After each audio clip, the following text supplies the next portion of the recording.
ہم یہ سمجھتے ہیں کہ چونکہ ہم مسلمان ہیں اور اسلام ہم نے قبول کر لیا ہے اور یہ ہم نے کوئی احسان کیا اسلام کے اوپر، لہٰذا جو بھی احکام ہیں وہ ایسے ہمارے ذہن کے اندر ڈھیل دیا جائے اور بس ہمیں کوئی اس کے لیے محنت نہ کرنی پڑے، جبکہ باقی کچھ بھی حاصل کرنے کے لیے آپ کو سال ہا سال محنت کرنی پڑتی ہے، کچھ بھی حاصل کرنے کے لیے ہمیں سیکھنا پڑتا ہے۔ اور ہم سمجھتے ہیں چونکہ ہم مسلمان، ہم نے اللہ پر احسان کیا ہے، ہم نے دین پر احسان کیا، مسلمان ہیں، تو ہم کیوں 5 سال 4 سال 3 سال 2 سال یا روزانہ 8-10 گھنٹے 5 گھنٹے 2 گھنٹے کیوں دین کے لیے نکالیں؟ اس لیے کہ ہم مسلمان ہو گئے، یہ کم ہے ہمارا احسان کیا مسلمان ہے، لہٰذا ہمارا جو بھی مسئلہ ہمیں حل ہونا چاہیے اس کا جواب ہمیں اندر سے آ جانا چاہیے، تو یہ ایسے نہیں ہوتا ہے۔ آج ہم اپنے مسائل کی بات تو کرتے ہیں، ہم میں سے کتنے لوگ ہیں جنہوں نے پورا قرآن مجید صرف ضروری توضیح کے ساتھ جنہوں نے قرآن مجید مکمل پڑھا ہے؟ دوسرا سوال میں آپ سے کرنا چاہتا ہوں، ہم میں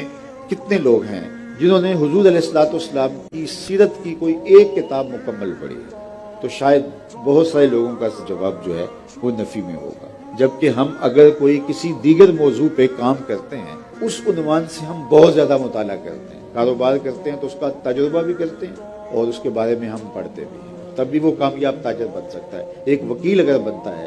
تو وہ کتنے اس فن کے ماہرین کی کتابوں کو پڑھتا ہے، ایک ڈاکٹر بنتا ہے تو اس فن کے کتنے لوگوں کی کتابوں کو پڑھتا ہے، اور پھر اس کے بعد جو ہے وہ عملی مشق میں آتا ہے اور کہتا ہے ابھی بھی میں سیکھنے کے عمل میں ہوں۔ اور دوسری جانب نہ ہم نے قرآن مجید پڑھا، نہ ہم نے سیرت طیبہ پڑھی، اور جب ہم کہیں کوئی ٹھوکر کھاتے ہیں تو ہمیں یہ کیوں لگتا ہے کہ اسلام ناقص ہے اور اسلام ہمیں رہنمائی نہیں دے رہا، اسلام کے اندر اس کا جواب نہیں ہے۔ میاں ہم اگر ایک اچھے وکیل ہیں اور اس کے باوجود بھی کہیں مقدمے میں ہمیں مسئلہ آتا ہے تو ہم سمجھتے ہیں کہ میں ذرا اس کیس کو صحیح طرح اسٹڈی نہیں کر سکا، اس لیے میں اس کا جواب نہیں دے سکا۔ لیکن یہ کیوں ہوتا ہے کہ ہم دین کے معاملے کے اندر قرآن مجید تفصیل کے ساتھ نہیں، ضروری توضیح کے ساتھ بھی نہیں پڑھا؟ حضور کی سیرت کی سینکڑوں کتابیں موجود ہیں، کوئی ایک کتاب بھی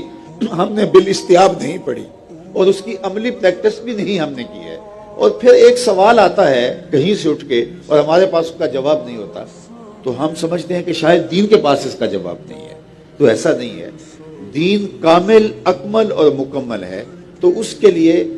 سب سے پہلے اس دین کا جو حقیقی تعلیمات ہیں، اس کی جو تھیوری ہے وہ قرآن کی شکل میں غیر متبدل موجود ہے، ہر شے اس کتاب میں موجود ہے۔ بلکہ حضرت عبداللہ ابن عباس رضی اللہ تعالیٰ عنہ تو فرمایا کرتے تھے کہ قرآن اتنا جامع ہے کہ اگر میری اونٹنی کی رسی بھی گم ہو جائے تو میں